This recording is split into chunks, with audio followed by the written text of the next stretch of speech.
Hi, today the topic is adaptive immunity.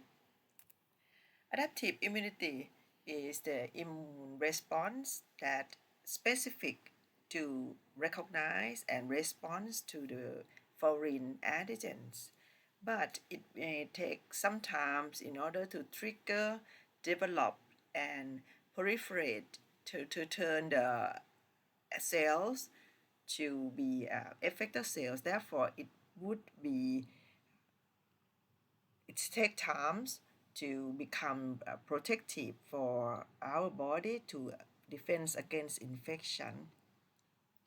And adaptive is very important because it can have the memory cells in order to memory the previous antigen that we have exposed before, and it also have a diverse in order to recognize various antigen, and this is the antigen that we developed throughout of our life. Normally, we are divided the types of adaptive immunity into two types. The first is the humoral immunity. The second is cell-mediated immunity.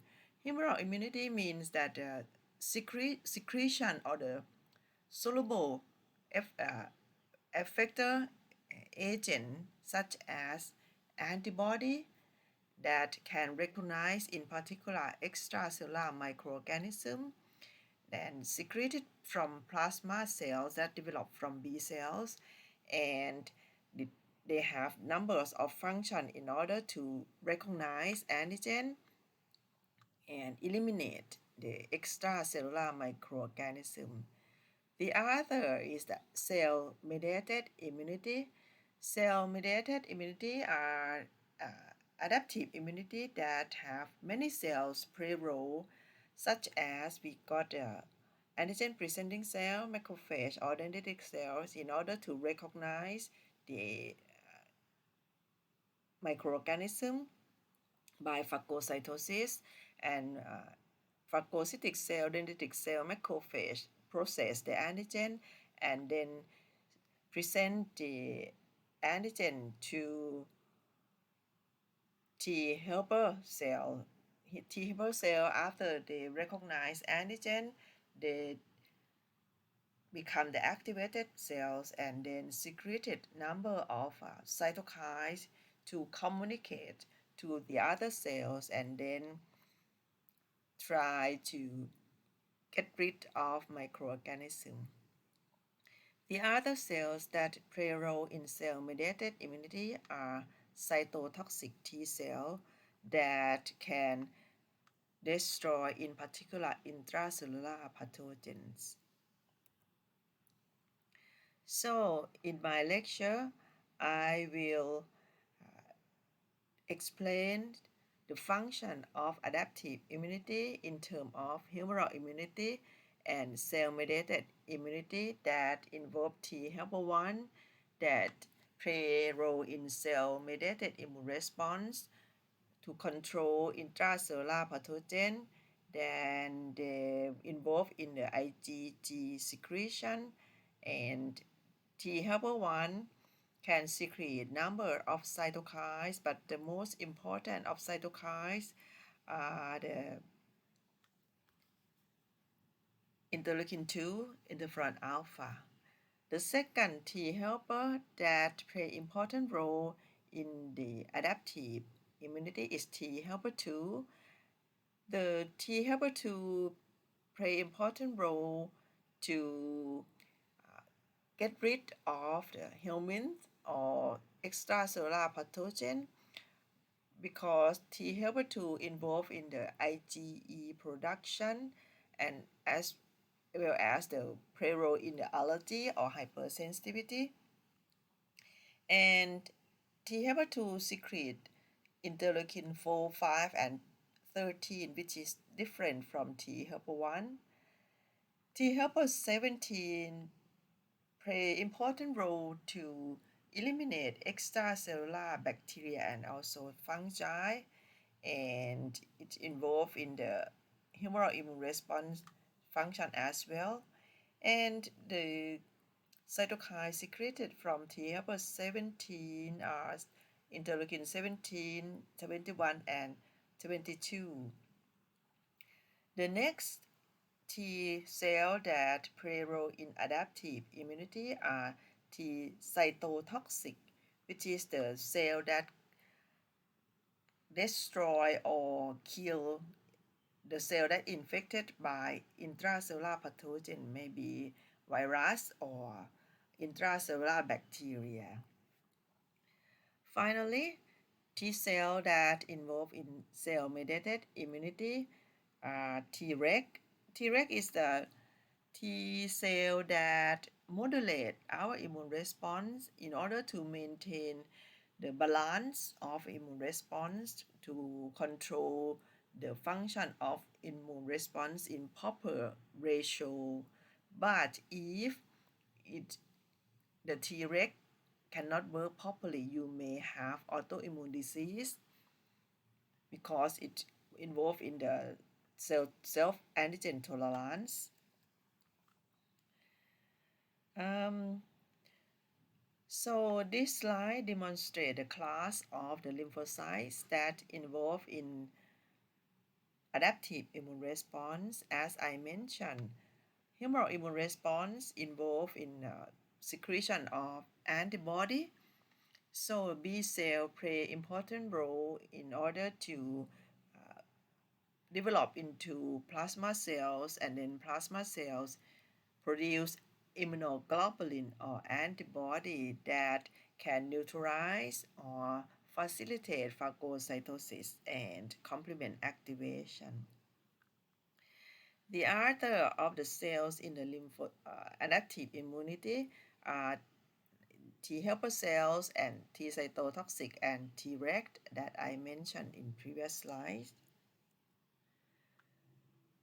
For the function of adaptive immunity, we know that our cells in the immune response from bone marrow, they start from the hematopoietic stem cells from bone marrow, and then they develop.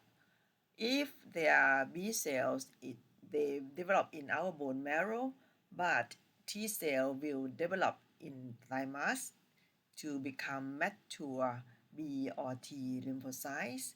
During the development, there are some important process in order to select the proper effector B and T cells that can communicate to our cells but do not recognize and destroy our cells.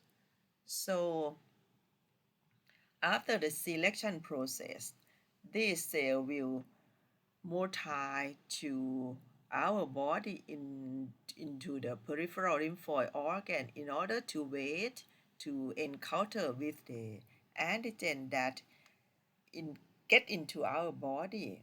If it is the infection in blood, our spleen will be the place that antigen can meet our lymphocyte that ready to function. So during the development of B and T cells, they start from the hematopoietic stem cell to be pro and B T cell here, and then they will be select if they got the antigen receptor. The receptor should recognize the foreign antigen but should slightly bind or weakly bind to the self of our self antigen into communicate with our MHC to know that this is our cells, not the foreign cells. But if B or T cell strongly recognize to self antigen, it will be eliminated. So we call this is a negative selection. But if it has a weak antigen recognition of our self antigen, it will be chosen or will be selected. So we call them a positive selection. So After the development of B or T cell, the mature B and T cell will be localized in our secondary lymphoid organ in order to wait for their role to control the number of foreign antigen that may get into our body via the skin infection or the GI tract or respiratory tract or even the uri,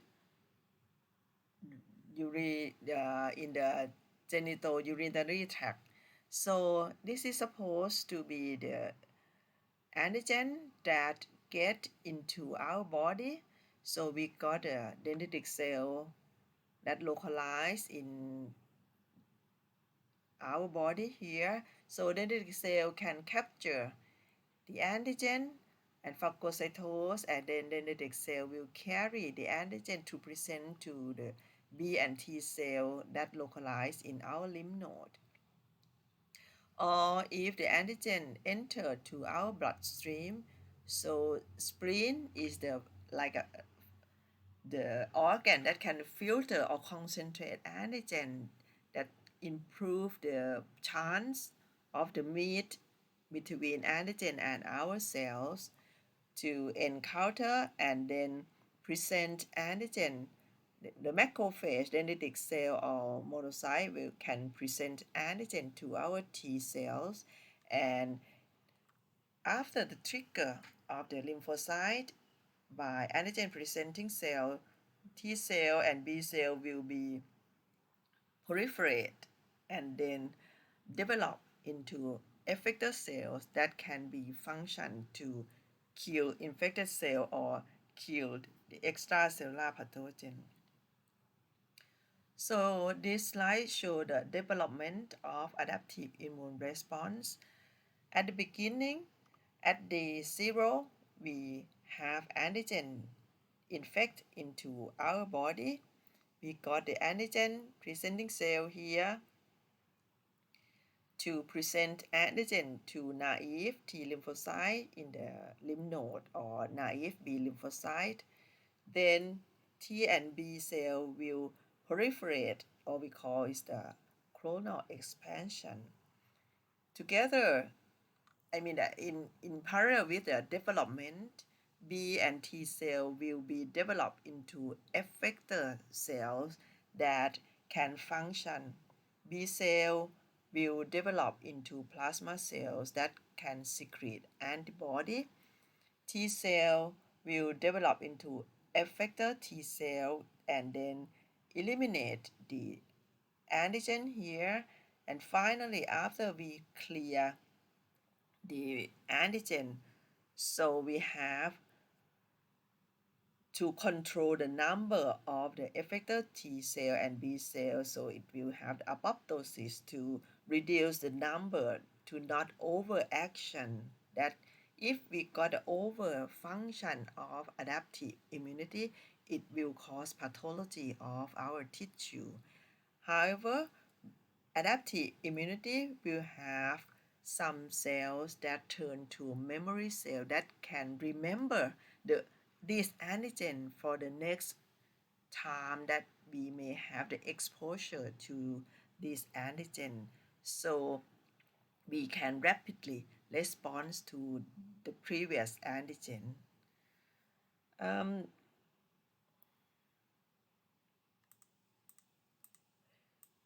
This slide demonstrates the cell that I will reduce the size of the slide here.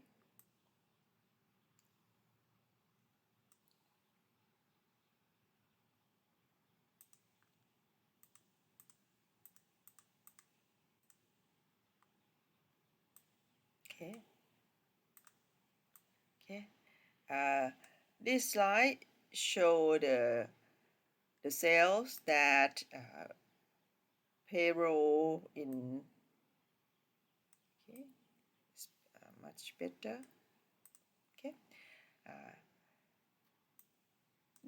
This slide show the cell that I mentioned earlier, the T cell, T helper 1, T helper 2, T helper 17, and the defining cytokines, meaning that this is the marker that oh, this is the T helper 1.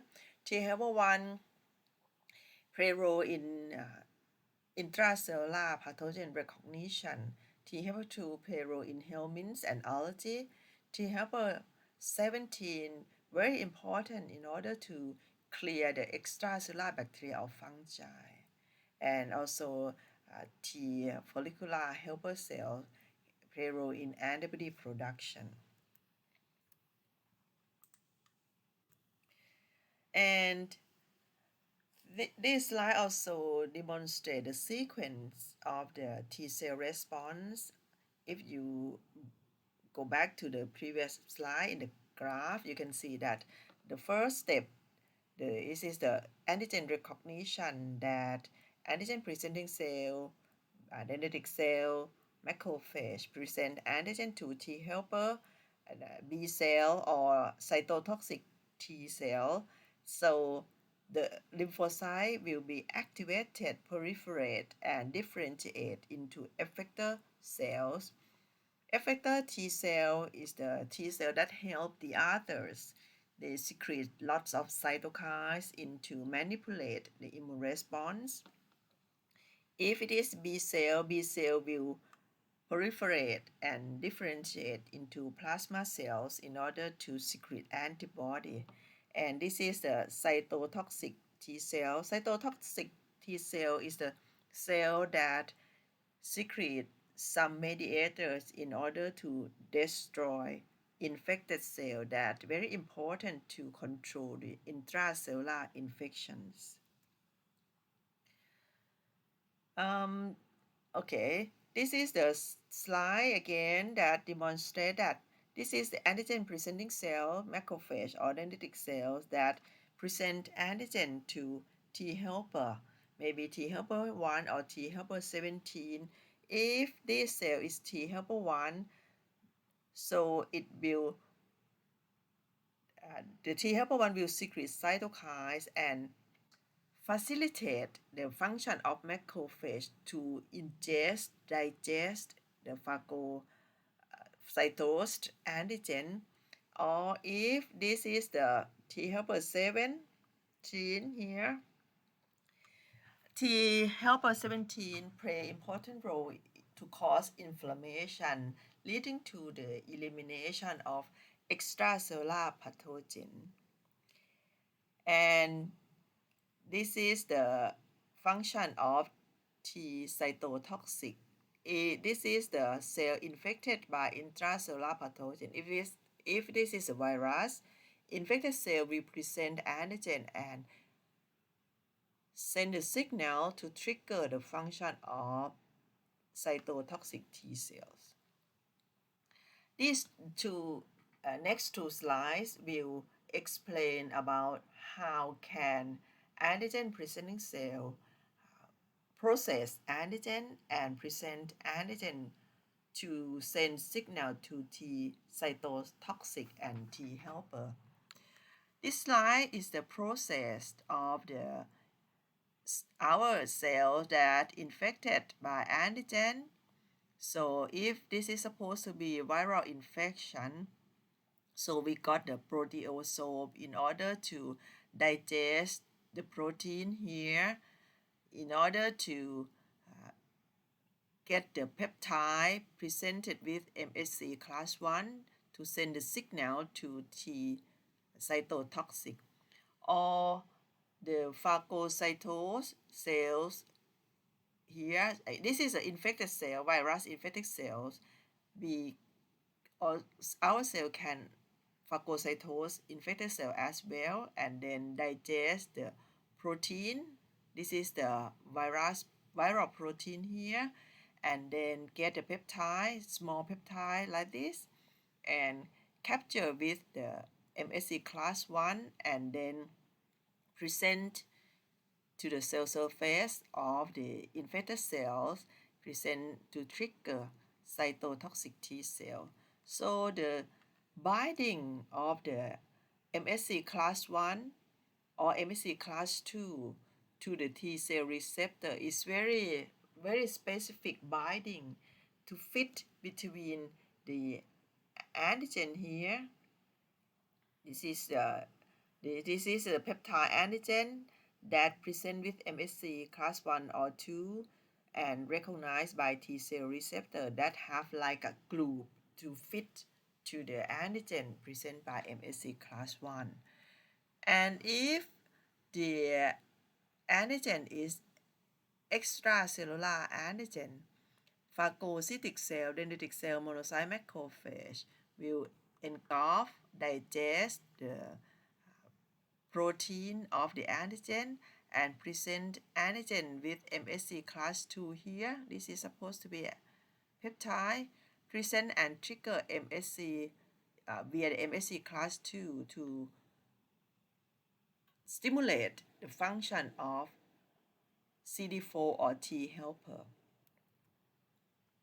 So finally, we got antigen presenting cell, maybe dendritic cells, macrophage, or even B cell to recognize, phagocytose, digest antigen into small peptide, and present antigen to T helper via the MHC class 2, and then T helper are recognized and then got a stimulation. So naive T cell will activate and proliferate and then differentiate into effector T cell to function. Macrophage and B cell also have the role to present antigen as well to trigger the function of our immune response.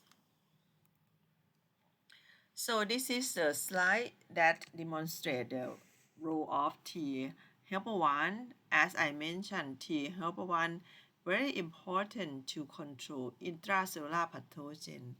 So this is to the antigen presenting cell trigger naive T cell, and then T helper 1 will secrete interferon gamma to facilitate the function of antigen presenting cell. This is maybe macrophage. So macrophage, when they got interferon gamma, they will active and like got the power to clear the pathogen that they ingest into inside phagosome. For the T helper 2, T helper 2 play important role in order to clear, in particular, helminths. If you got the infection by helminths, so antigen presenting cell will present antigen, and T helper 2 will play important role in order to secrete interleukin 4, interleukin 13, to stimulate macrophage. Macrophage will alternatively activate and may facilitate the tissue repair after we got pathology, or T helper 2 will secrete the interleukin 4, 5, and 13 to have the stimulate the secretion of mucus.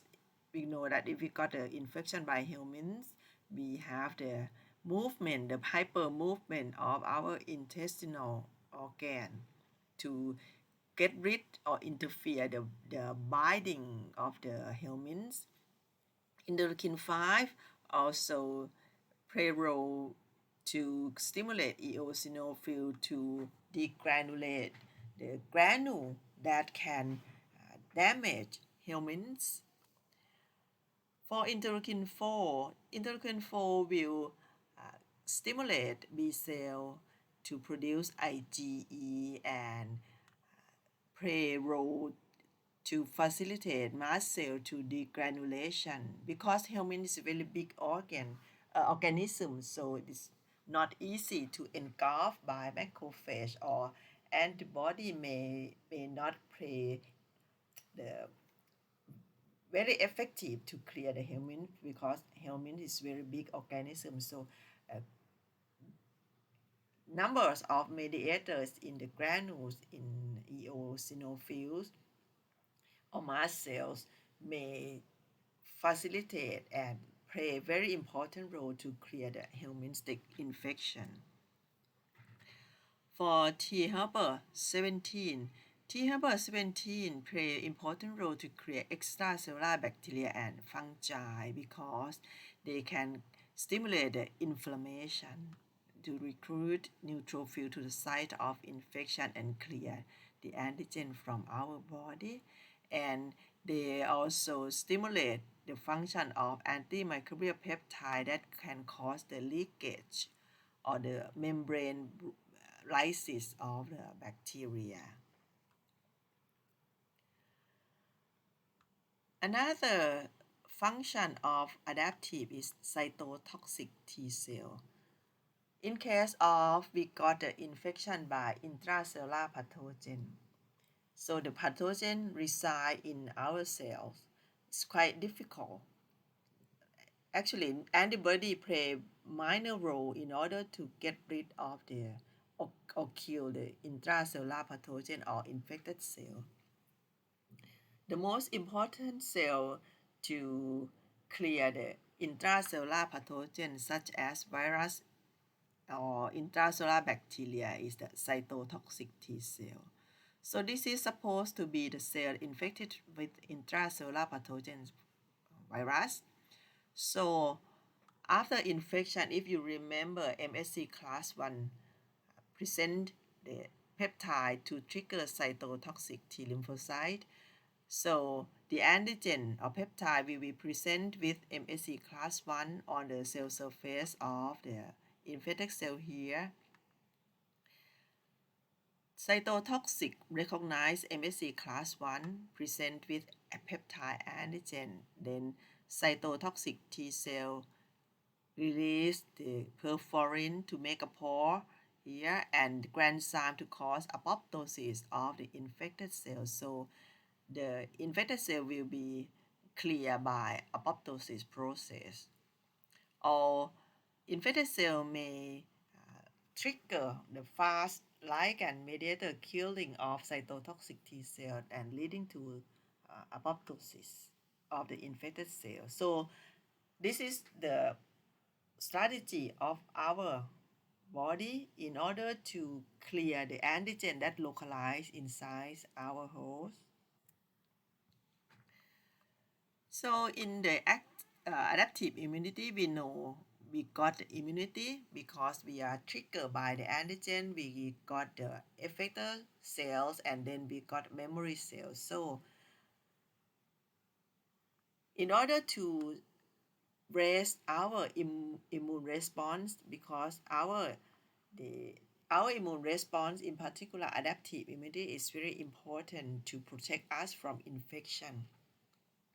There are two types of the how we can raise our immunity. The first one is adaptive immunity. You may stimulate or inject by antigen, like we got a vaccinated with the COVID-19 vaccine that have the kill COVID-19 cells or COVID-19 particle, or we have the mRNA of the COVID-19 virus to inject into our body, so our immune response can raise antibody, and we got the memory cell in our body, so this is the active immunity. But somehow some disease or some infection, we can not wait to have our adaptive immunity or memory cell because it's too long time before we get immune response.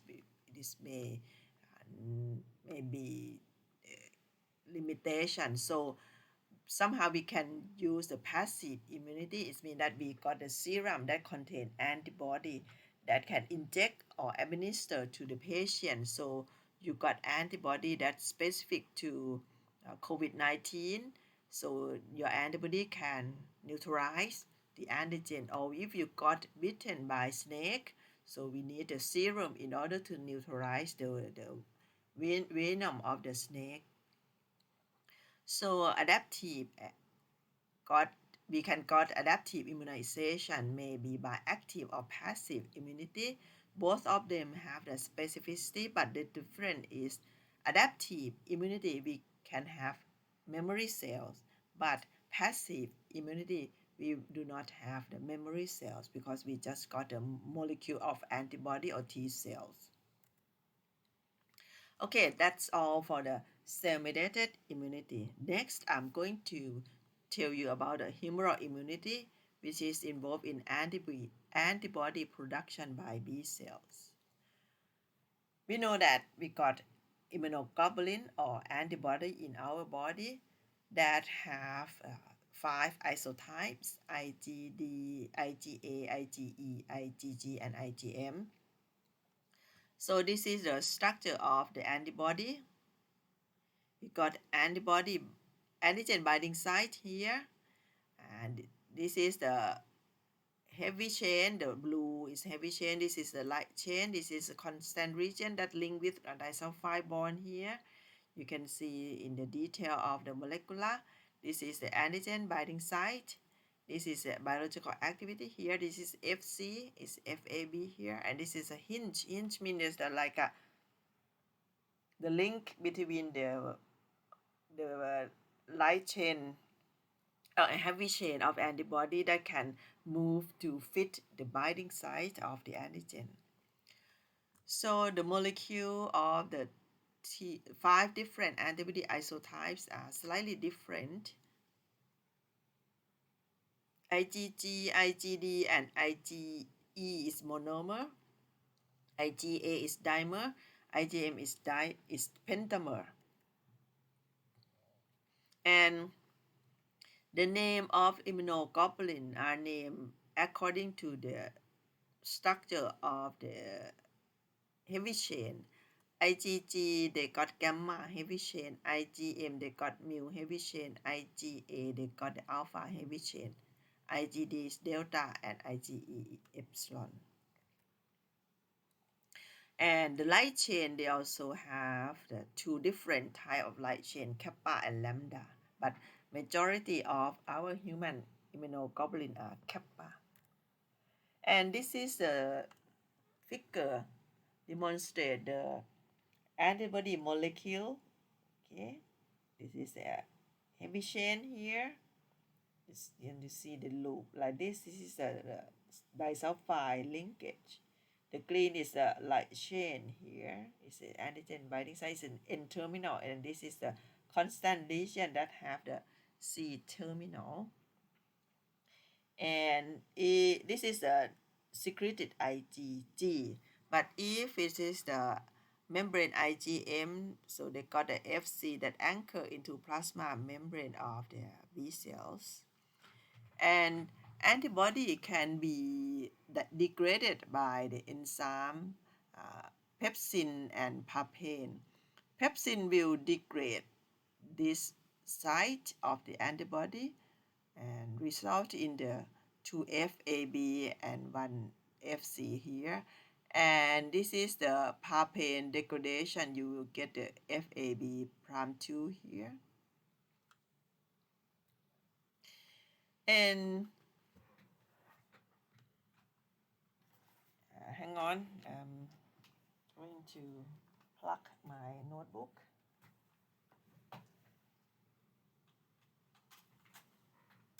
Yeah. Okay. And since I tell you adaptive has a diversity, so when our antibody or T cell receptor recognize the antigen, they got a variation or diversity to recognize various structural molecule of antigen, because we got the gene that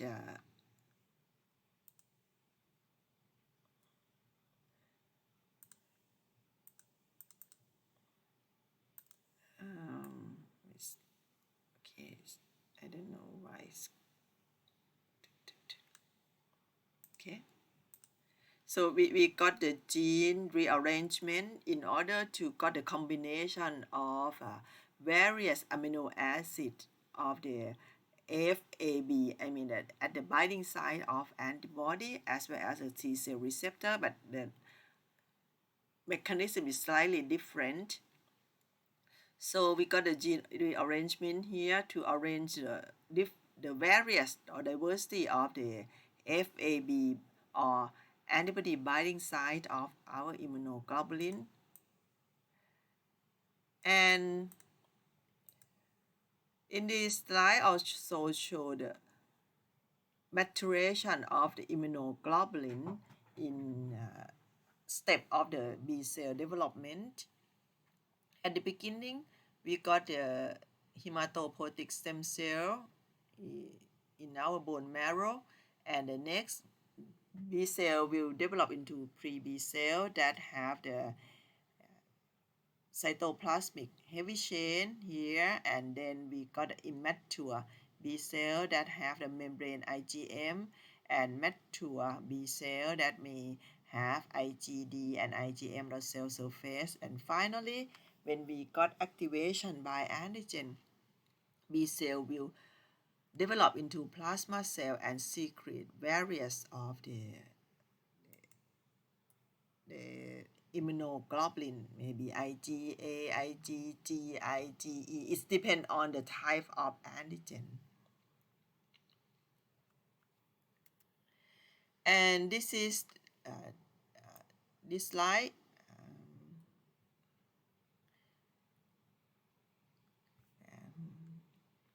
This slide shows the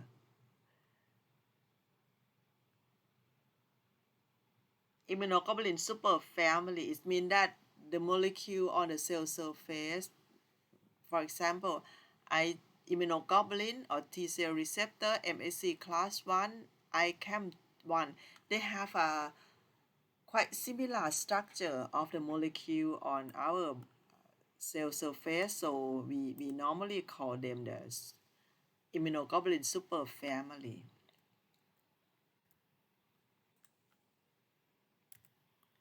Okay, and next,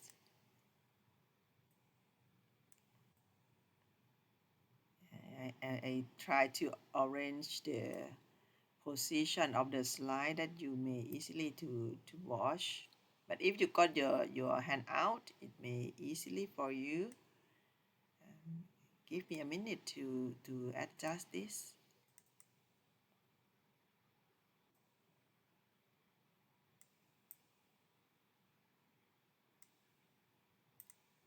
Okay, this is better.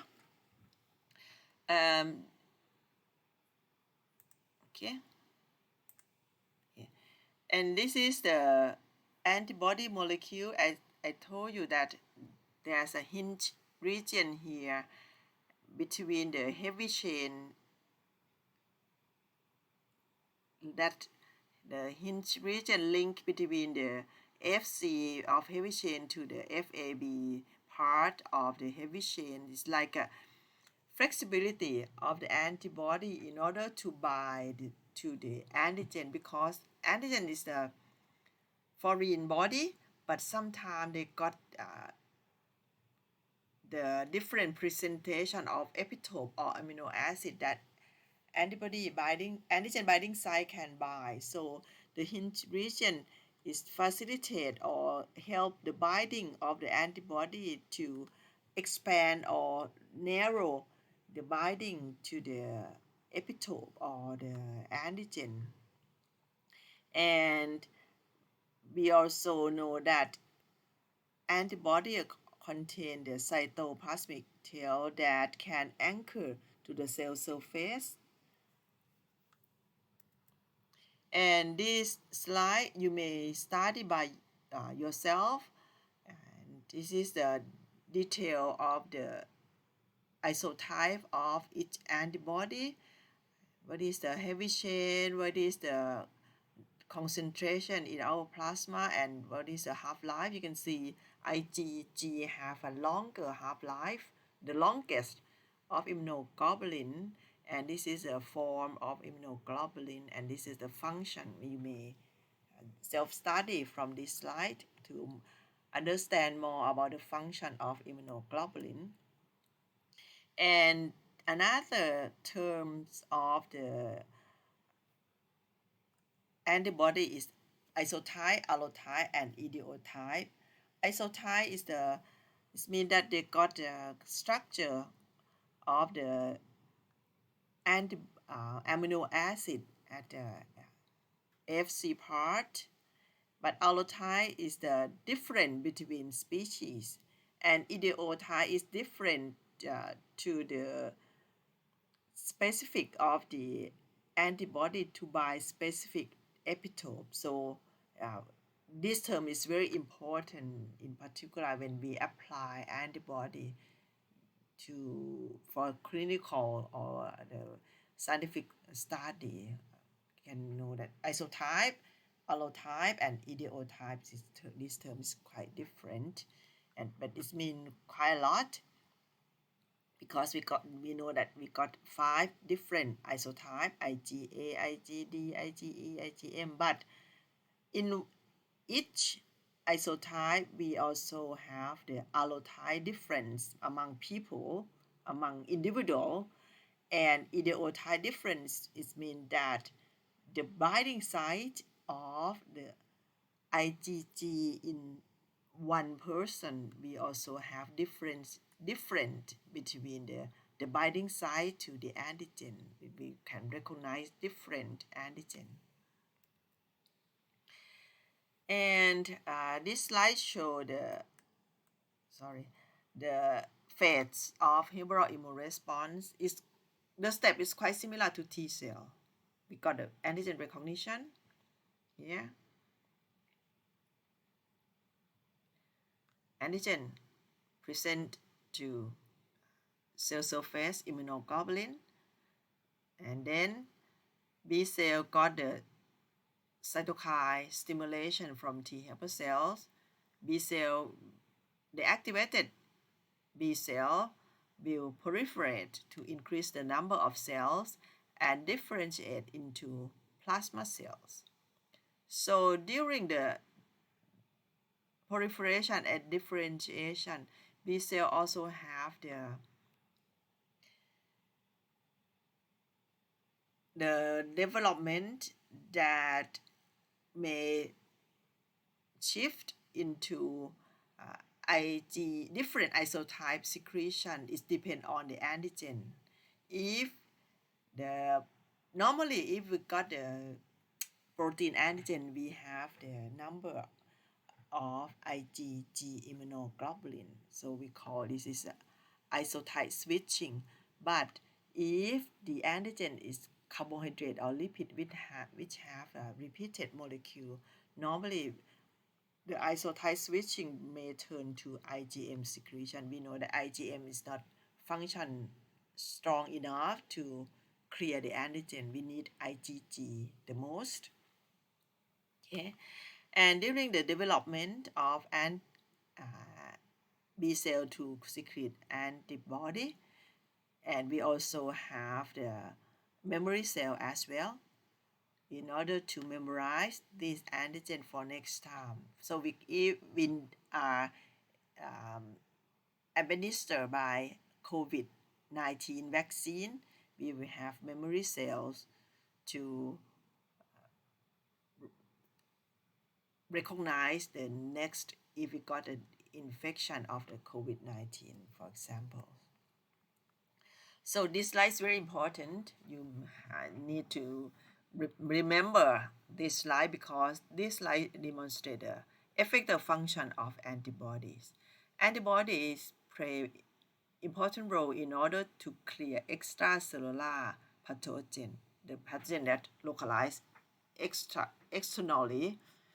So if you got antibody here, if you got infection, the antigen get into our body, the antigen get into our body, the antibody or immunoglobulin can neutralize the antigen. So the antigen will be like captured and cannot bind to the site or the target site. And antibody also facilitate like opsonin to got the opsonization. Where is my cursor? Opsonization to bind to antigen and our phagocytic cell got a receptor on the cell surface, and then we got to bind the Fc of antibody and easily to phagocytose this antigen, or we need antibody to bind to antigen, and then NK cell will secrete perforin and granzyme. Antibody will play role in complement activation via the classical activation and then trigger complement cascade. So we got C3b. C3b will deposit on the cell surface of antigen and easily to phagocytose by macrophage monocyte or dendritic cell, or classical classical activation of complement will liberate C4a, C5a, C3a to initiate the inflammation. And then finally, if we trigger the complement cascade, we get the membrane attack complex and cause a cell lysis. Okay. And this is the detail that how antibody mediate the opsonization and phagocytosis of the microorganism, as well as antibody-dependent cell-mediated cytotoxicity by NK cells. So this slide shows the primary immune response in terms of antibody response. So we got the primary and secondary antibody response. If we got first exposed to antigen or first injection of the vaccine, you stimulate B cell, and B cell turn to plasma cell and secrete number of immunoglobulin here, and we got the memory cells.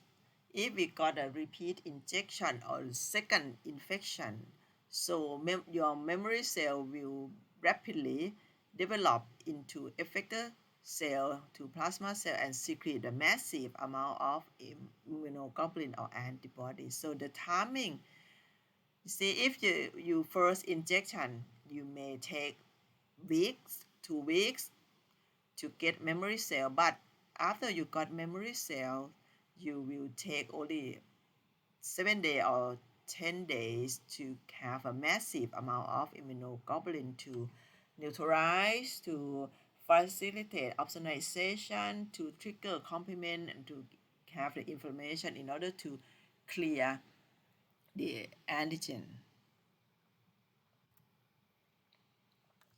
And as I mentioned about isotype switching, isotype switching is mean that when B cell stimulated by antigen, it may turn to secrete. Okay, absolutely, we got a plasma cell, but sometimes we have different isotype secretion.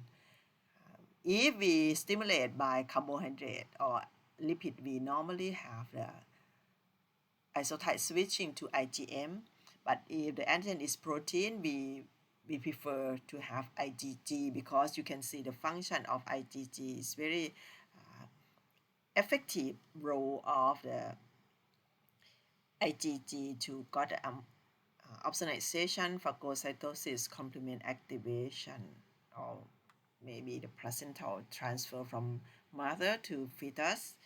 And if we got infection or stimulated by helminth, you may have IgE or IgG4.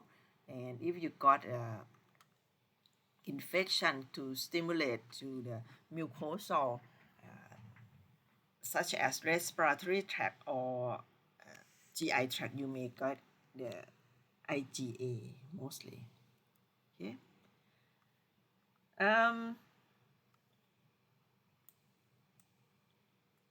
This slide is very, very important because nowadays there are a number of the know-how to produce antibody. We know that normally if we got infection or animal are injected with antigen, on the antigen molecule there are a number of epitope.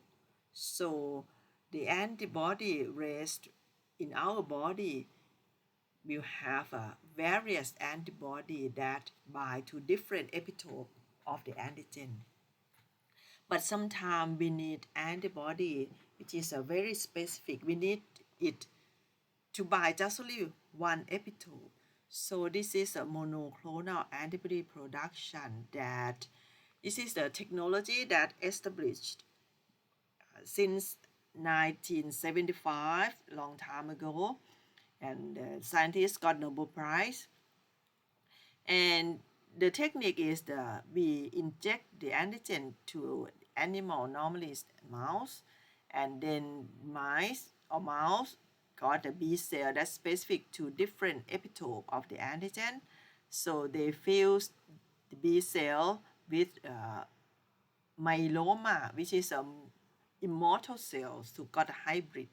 So after the selection, you got hybrid cells that secrete specific antibody to one epitope that you can culture it in vitro immortally to get specific antibody that bind to one epitope of antigen. And this is supposed to be antigen here, so one antigen may contain many epitopes. So you got antibody to specific to bind to this epitope to produce a monoclonal antibody. So this is the definition of antigen that you may know already. What is the antigen? And you know that the definition of antigen is the molecule that can bind to antibody or T cell receptor, or it may be the bind to pattern recognition receptor of the innate cells. So it should be a very complex, and this should be the non-self molecules that can stimulate antibody. So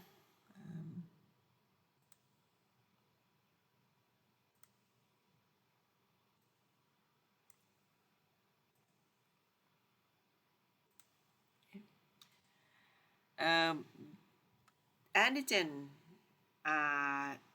normally the good antigen should be a protein, and the size also matters. It means that if the antigen are proteins, it will raise a better immunity. So we call them the immunogenicity, good immunogenicity. But carbohydrate is less effective to be a good antigen, and the small size of antigen cannot raise a better or good immune response. So we know that in terms of immunogenicity, protein is the best, followed by carbohydrates, steroid, lipid, heptans, and amino acid, because amino acid is very small molecule. Immunogen is the antigen that can induce immune response, but sometimes small molecule, we call them heptan, is the antigen but cannot activate or stimulate immune response. Heptan may capture with the carrier to make a bigger size to become better immunogen. But this is sometimes not good for us. For example, if some people got anaphylaxis from after they injected or ingest penicillin. Penicillin is heptan. It's a very small molecule. It cannot stimulate immune response.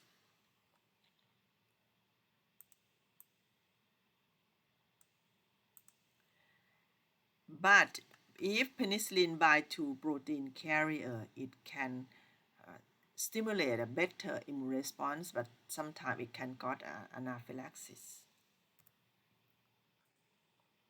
Okay, so this is the factors that involve the antigenicity of the antigen. You may self-study up from this slide. And the next term that I would like to explain to you is about superantigen.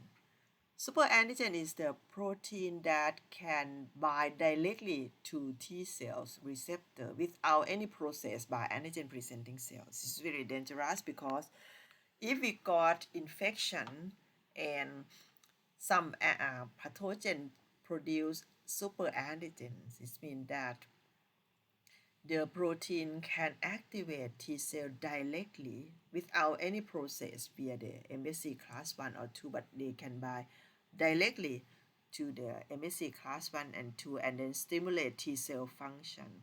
So this is the cells here. This is the MSC. Normally, antigen should be present with this group after the process of antigen, but and then present to T cell receptor. But super antigen can bind directly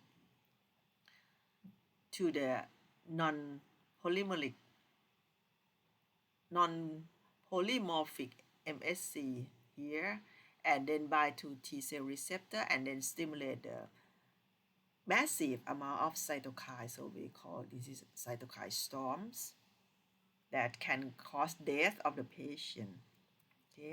Okay, this is the monoclonal and polyclonal antibody that I talked earlier. So you compare the difference between polyclonal antibody and monoclonal antibody here.